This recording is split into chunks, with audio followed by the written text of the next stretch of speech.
Hey guys, it's Dawn and welcome back to my YouTube channel. In today's video, I'm going to be doing a brief spoiler-free book review of A Train to Potevka by Mike Ramsdell.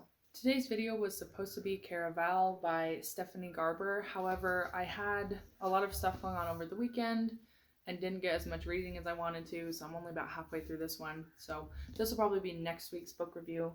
So since I didn't have a new book to talk about, I thought that it would be nice to talk about one of my all-time favorite books that I have ever read. A Train to Potevka is kind of an interesting book because it's technically categorized as fiction, but it's actually based on the author's life. He was an intelligence agent for the United States during the Cold War, and he actually went undercover in the Soviet Union, specifically in current-day Russia. Even though all these events are pulled from his actual life experiences, a lot of it is fictionalized for the sake of protecting national security. That sounds very dramatic, but it's true. When you work in intelligence, you're not supposed to reveal secrets that you learned while you were in, and then also to protect the author and his family, and then other people he met throughout these events. So as far as I understand, the meat of this kind of memoir slash fictional novel, whatever you want to call it, is all true. It's based on true events. However, details have been changed for the sake of safety and, keeping secrets.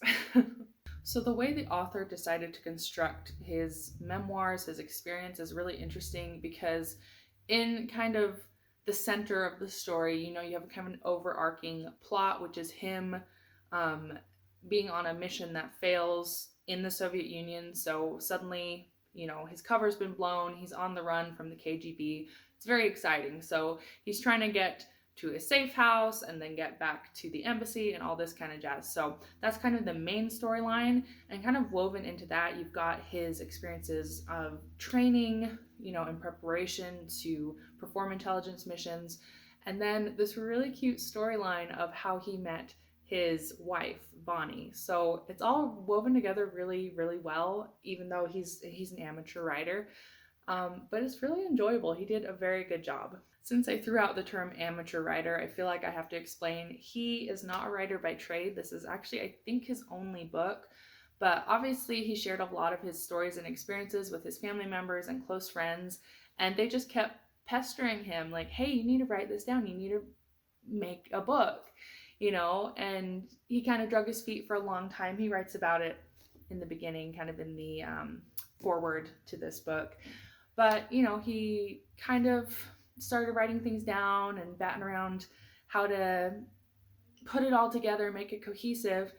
And at first he thought, well, maybe I should hire a ghostwriter. But there's actually this really great quote in the book.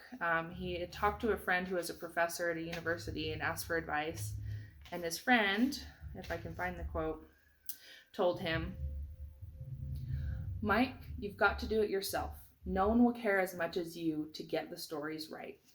And I just think that is the coolest quote, and it's so inspirational. I read this book ages and ages ago, years ago, and it really has inspired me as a writer, because regardless of what your goals are as a writer, if you're just writing stories for your family to be able to have and cherish once you're gone, or if you're wanting to be a best-selling author, you have to believe that your story is worth it and that you're the only one who can write it.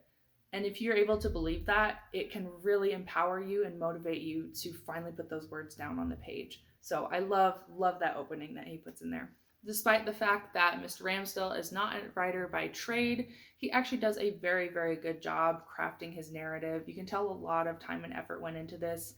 Obviously, he has a very good handle of the English language. Everything's well written, the grammar's good.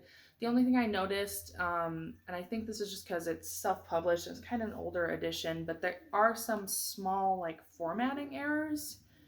But that's all I really noticed while I was reading, so I don't think it's too distracting, and it's still a very high quality self-published book.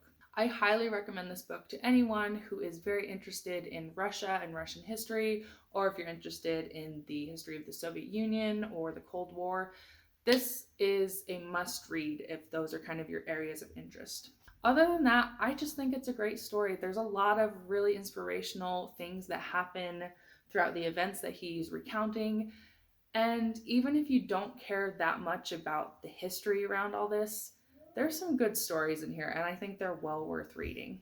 So obviously, since it is self-published, it's something that, will be easiest to find online. However, if you live in Utah, like myself, and you go to one of the local thrift stores, locally known as Deseret Industries or DI, you will most likely find a copy of this available. I have seen them multiple times at multiple different locations of our thrift stores, so it's pretty easy to find a used one if you live here in Utah, possibly Idaho and Arizona as well. It really just depends. I don't know if they've got DI there, but they do have large kind of Utah related populations there. In fact, my copy that I cherish and love and will keep till the day I die is a used copy, and it has someone else's last name in the front cover, and I think the author even signed it for them. Where is it? Yeah. I don't know how you guys can see that, but he wrote Sivo Хорошего, which is all the best in Russian, and then his name, of course. But yeah, it's signed to someone else, and the cover's bent and it's kind of old, but I cherish this copy. I love this book. I highly, highly recommend it. If you can get your hands on it, read it. It is so good, and it will always be one of my favorite books of all time.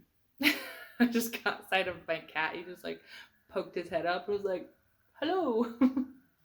Anyways, thank you so much for watching this review. I hope you found it interesting and maybe it inspired you to want to go pick up a copy of A Train to Potevka. If you do pick it up, I really hope you enjoy it. Let me know. Although I know it's a long shot, it's self-published, not well known, so I get that not everyone's gonna jump at the chance to get this. Yeah, thank you for watching this video. If you want to see more book reviews and writing related content from me, be sure to subscribe to my channel. If you've got any recommendations for books you want me to read, just leave them down in the comments. Oh, also, if you happen to have read A Train to Potevka, share your thoughts down below. I would love to have a book discussion with you, although I know there's a very slim chance that that is the case. Anyways, I hope you guys have an amazing week, and as always, happy reading. Bye.